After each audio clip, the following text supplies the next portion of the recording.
दोस्तों, भारत का दुश्मन नंबर 1 चाइना अपनी हरकतों से बाज आता नहीं दिख रहा। एक तरफ तो वो भारत की तारीफ कर रहा है, भारत की कूटनीति की प्रशंसा कर रहा है, तो वहीं दूसरी तरफ बॉर्डर एरिया में नई नई साजिशें रच रहा है। और इसी को लेकर 2-3 दिन पहले एक खुलासा भी किया गया और हर बार की तरह एक बार फिर से राहुल गांधी ने चीन को लेकर एक बड़ा बयान भी दिया। उन्होंने कहा कि जिस तरह से यूक्रेन पर हमला हुआ है, उसी तरह से पीएलए सेना भी भारत के बॉर्डर पर वही तैयारी कर रही है और हमारे पीएम सिर्फ अपनी करते हैं, किसी की सुनते नहीं हैं। खैर, ये तो राहुल गांधी का बयान था।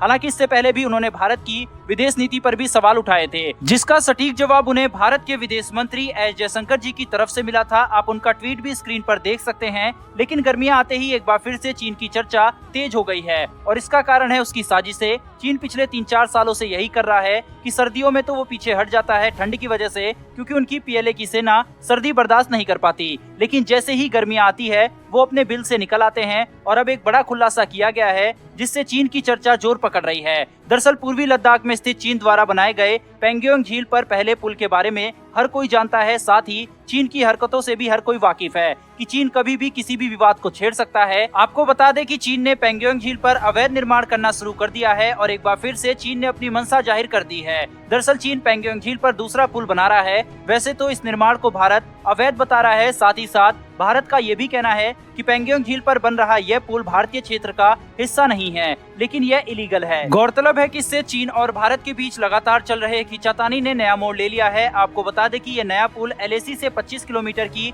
दूरी पर स्थित है। पेंगोंग झील एक विवादित क्षेत्र है। लाइन ऑफ एक्चुअल कंट्रोल इस झील से होकर ही गुजरती है। झील का एक हिस्सा मुख्यतः एलएसी से पूर्व से 20 किलोमीटर चाइना के नियंत्रण में है। 1960 के दशक से चीन के कब्जे में रहा पूर्वी क्षेत्र पर एक नए पुल का निर्माण चाइना द्वारा किया जा रहा है। हो सकता है कि आप सोच रहे होंगे कि चाइना का इस नए पुल के निर्माण के पीछे का मकसद क्या है। दरअसल चीन इस नए पुल के द्वारा चीनी सेना को आसानी से और कम समय में एलएसी पर पहुंचा सकता है। दोनों क्षेत्रों के बीच ये दूरी पहले तो 200 किलोमीटर थी, लेकिन इस नए पुल के निर्माण से 40 से 50 किलोमीटर दूरी ही रह जाएगी। यानी कि चीन अपने इस नए पुल के द्वारा भारत और चीन से सटी सीमाओं पर आसानी से हथियारबंद वाहन और सेना को पहुंचा सकेगा। वहीं पेंगोंग झील पर पुल बनाने का सबसे बड़ा एक और मकसद ये भी है कि चीन इस क्षेत्र में ज्यादा से ज्यादा पानी प्राप्त करना चाहता है, ताकि वह माइक्रोचिप्स के अपने व्यापार को और तेजी से फैला सके। आपको बता दें कि 30 वर्ग सेमी सिलिकॉन वेफर्स बनाने के लिए चीन को 1 लाख लीटर पानी की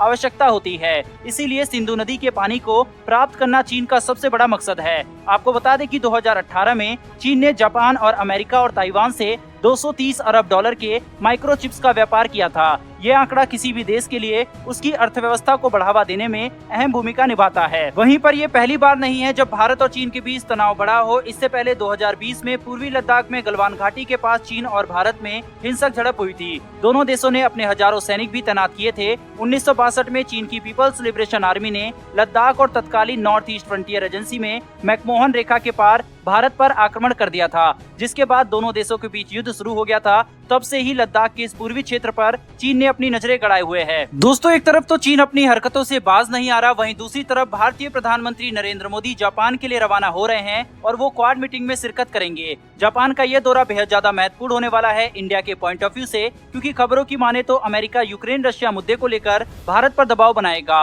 और क्वाड के मंच से कठोर संदेश रूस को देने के लिए फोर्स करेगा। व्हाइट हाउस इस समय पूरे मूड में है, लेकिन देखना होगा कि क्या भारत को मना पाएगा या नहीं, क्योंकि अमेरिका से भारतीय विदेश मंत्री एस जयशंकर जी तो संभले नहीं। ऐसे में क्वाड मीटिंग में पीएम मोदी को कैसे संभालेंगे, ये देखना होगा। इस मीटिंग से जो भी अपडेट निकल कर आती है हम वीडियो लेकर हाजिर हो जाएंगे। साथ ही मेरी एक छोटी सी रिक्वेस्ट है कि अगर आप चैनल पर पहली बार आए हैं तो चैनल को सब्सक्राइब कर बेल नोटिफिकेशन को ऑन कर लें, जिससे आपको डिफेंस और वर्ल्ड अफेयर से जुड़ी ऐसी लेटेस्ट वीडियो सबसे पहले मिल सके। फिर मिलेंगे ऐसी एक नई वीडियो के साथ। धन्यवाद। जय हिंद।